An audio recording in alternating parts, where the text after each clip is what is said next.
Good morning, good noon, good afternoon, जैसे भी time हो रहा है आपका टाइम अच्छा होना चाहिए। Myself Kirti Jawar, catalyse institute. आप अपने डाउट सॉल्व करने के लिए, जेई मेंस के, एडवांस के या नीट पैटर्न के क्वेश्चंस को देखने के लिए मेरे चैनल को लाइक करिए, सब्सक्राइब करिए, जिससे आप कनेक्ट रह सके। मैं आपके साथ में छोटे छोटे कॉन्सेप्ट्स डील करती जा रही हूँ बाय द क्वेश्चंस, जो कि पेपर में प्रीवियस ईयर क्वेश्चंस में PYQ जो आप बोलते हैं उसमें आ रहे हैं। कंटिन्यूसली मैं इसी तरह की वीडियोस आपके साथ में शेयर कर रही हूँ जो बच्चों को आगे प्रॉब्लम ना आने दे। इस तरह के क्वेश्चंस मैं डील कर रही हूँ आपसे। छोटे छोटे क्वेश्चंस, जैसे एडवांस में कोई क्वेश्चन पैटर्न आ चुका है, कवर हो चुका है कब, 2011 से लेकर 2015 या 16 के बीच में, तो उसके बीच के जो क्वेश्चंस होते हैं वो आपके मेंस में इस टाइम पे रिपीट हो रहे हैं 2020 में, 21 में, 22 में। तो एडवांस के उन पैटर्न पेपर्स का जो क्वेश्चन पेपर का पैटर्न है वो आपका अच्छे से कवर होना चाहिए। अगर आप मेंस की प्रिपरेशन कर रहे हैं तो ऐसा नहीं मेंस के ही क्वेश्चंस पे फोकस करें, एडवांस के क्वेश्चंस आपको बताएंगे कि कैसा आपका दिमाग खोल के आपको उसके लिए प्रिपेयर करना है। अगर आप नीट की प्रिपरेशन कर रहे हैं तो आपने देखा होगा काफी बार मेंस में जो क्वेश्चंस रिपीट हो रहे हैं, जो अभी 2022-23 में हो रहे हैं, 21 में आ चुके हैं, वो आपके 23 में रिपीट हो रहा है, 22 में रिपीट हो रहा है। तो ऐसे पैटर्न ऑफ क्वेश्चंस नीट के बच्चों को क्या है, मेंस के पैटर्न के क्वेश्चंस पे फोकस भी करना चाहिए। एक बहुत बेसिक सा क्वेश्चन हमारे पास में मेंस में पूछा था, मींस 2022 का क्वेश्चन है ये। Phenol on reaction with dilute HNO3 gives two products. Which method is most efficient for large scale separation? हमारे पास में क्या है, यहाँ चार मेथड्स बोले हैं: chromatography, fractional crystallization, steam distillation और सब्लिमेशन। बहुत दूर की बात है कि किन कंपाउंड्स की लिए बात की गई है, पहले तो हमें रिएक्शन आनी चाहिए। क्या बोला यहाँ पर क्वेश्चन के अंदर? Phenol on react with dilute HNO3। Phenol की अगर एसिडिक मीडियम में डाइल्यूट HNO3 के साथ में अगर हम रिएक्शन करवा रहे हैं तो क्या होता है बच्चा? ये क्या है? नाइट्रेशन का एग्जांपल है। नाइट्रेशन जो है हमारे पास में इलेक्ट्रोफिलिक सब्स्टिट्यूशन रिएक्शन का एग्जांपल है। अगर आपने मैकेनिज्म पढ़ रखा है तो आपको पता होना चाहिए। फिनॉल की जब रिएक्शन, फिनॉल क्या है?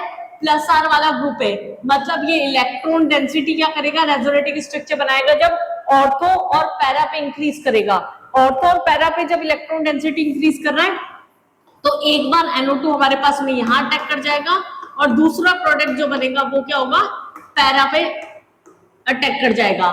तो OH ग्रुप जो होता है वो ऑर्थो पैरा डायरेक्टिंग ग्रुप होता है, तो उसकी वजह से यहाँ पर क्या है, ऑर्थो पैरा पे आकर इलेक्ट्रोफाइल अटैक कर जाता है, क्योंकि वहां पर इलेक्ट्रॉन डेंसिटी जो होती है आपकी ज्यादा होती है। अब देखो, हमें ये तो पता पड़ गया कि ऑर्थो और पैरा नाइट्रोफिनॉल बन रहा है जब हमने फिनॉल की रिएक्शन डाइल्यूट HNO3 के साथ में यहाँ पर करवा रखी है। लेकिन क्वेश्चन में क्या पूछा गया था? इन दो कंपाउंड्स को क्या हम किसी पर्टिकुलर मेथड से सेपरेट आउट कर सकते हैं लार्ज स्केल के ऊपर?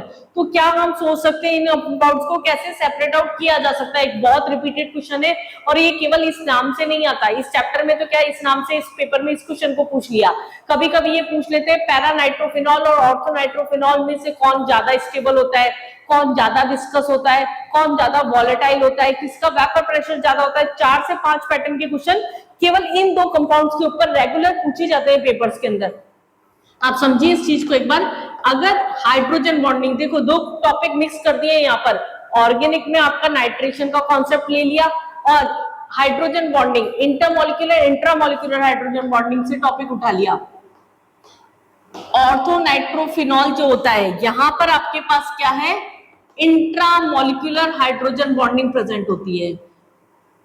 इंट्रामोलिकुलर हाइड्रोजन बॉन्डिंग प्रेजेंट है यहाँ पर। जबकि अगर हम बात कर रहे हैं पैरा नाइट्रोफिनॉल की, पैरा नाइट्रोफिनॉल NO2 ग्रुप है यहाँ पर। अगला जो पैरा नाइट्रोफिनॉल होगा यहाँ पर वो हमने इसी के सामने बना दिया। इन दोनों के बीच में इंट्रामोलिकुलर हाइड्रोजन बॉन्डिंग नहीं होती। इंट्रामोलिकुलर हाइड्रोजन बॉन्डिंग क्या होती है? जब एक कंपाउंड के अंदर दो एटम्स के बीच में ही हाइड्रोजन बॉन्डिंग हो जाए तो उसको हम बोलते हैं intramolecular hydrogen bonding. Intermolecular hydrogen bonding होती है जब दो अलग अलग मॉलिक्यूल्स के बीच में हाइड्रोजन बॉन्डिंग हो रही है।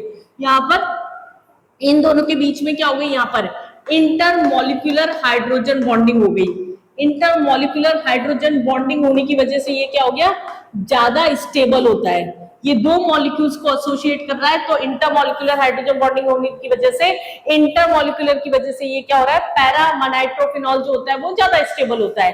पैरानाइट्रोफिनॉल ऑर्थोनाइट्रोफिनॉल के कंपेयर में बच्चों ज्यादा स्टेबल है। इसका मतलब जितना ज्यादा स्टेबल होगा उसका मेल्टिंग पॉइंट, बॉइलिंग पॉइंट क्या होगा, उतना ही ज्यादा होगा। तो बॉइलिंग पॉइंट के बेसिस पर हम किसको कौन सा मेथड है, क्रोमेटोग्राफी नहीं यूज करते हैं हम यहाँ पर, फ्रैक्शनल क्रिस्टलाइजेशन नहीं, सब्लिमेशन नहीं, स्टीम डिस्टिलेशन एक ऐसा मेथड है जिसको बॉइलिंग पॉइंट के बेसिस पर जब हम कंपाउंड को सेपरेट आउट कर सकते हैं। तो इसका आंसर तो यहाँ पर कंप्लीट हो गया।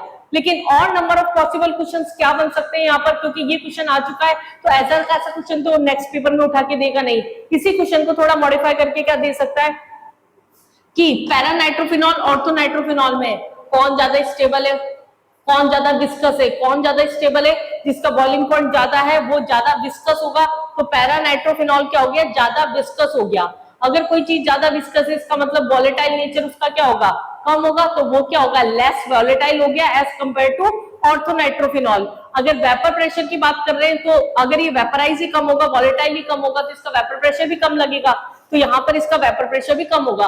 तो vapour pressure, viscosity, volatile nature, उसकी स्टेबिलिटी, उसका बॉइलिंग पॉइंट, कुछ भी पूछा जा सकता है केवल इन दो कंपाउंड्स पे।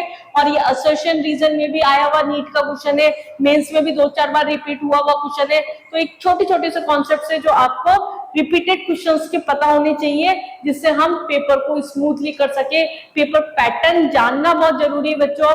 ऐसा नहीं कि हम कुछ भी पढ़े जा रहे हैं, पेपर का टाइम आता जा रहा है। मैं आपके लिए ये जो वीडियो मैं आपको शेयर कर रही हूँ ये अक्टूबर 2023 में मैं बना रही हूँ। इसका मतलब आपका मेंस का पेपर तो बस सामने ही है, आपके बोर्ड्स के पेपर भी सामने। अब आपको स्मार्ट स्टडी करनी पड़ेगी। आपको जो ओरिएंटेशन होता है, आपका टाइम जो इंटरवल है पढ़ने का, आपका टाइम मैनेजमेंट जो होगा वो बहुत अच्छा होना चाहिए। अगर आप कुछ भी पढ़ते जा रहे हैं उससे नहीं हो पाएगा, आपको बोर्ड्स पे भी फोकस करना है। अगर आप 12th के स्टूडेंट्स है तो, अगर आप नीट के स्टूडेंट्स है तो बोर्ड्स प्लस नीट पे कम फोकस करना है। आपका जनवरी में यहाँ पर मेंस का पेपर आ जाएगा, उस पर फोकस करना है। तो आप क्वेश्चंस को समझिए कि किस पैटर्न के क्वेश्चंस आए हुए हैं, किस चैप्टर्स में से ज्यादा आते हैं। जैसे नीट में अभी काफी सिलेबस जो हो चुका है वो रिड्यूस हो चुका है केमिस्ट्री के अंदर, तो थोड़ा सा बेनिफिट मिला है बच्चों को इस चीज का कि हाँ ठीक है, थोड़ा लोड आपका कम हो गया। तो आपको उन चैप्टर्स पे ज्यादा फोकस करना है जो ऑलरेडी आपके स्ट्रॉन्ग है।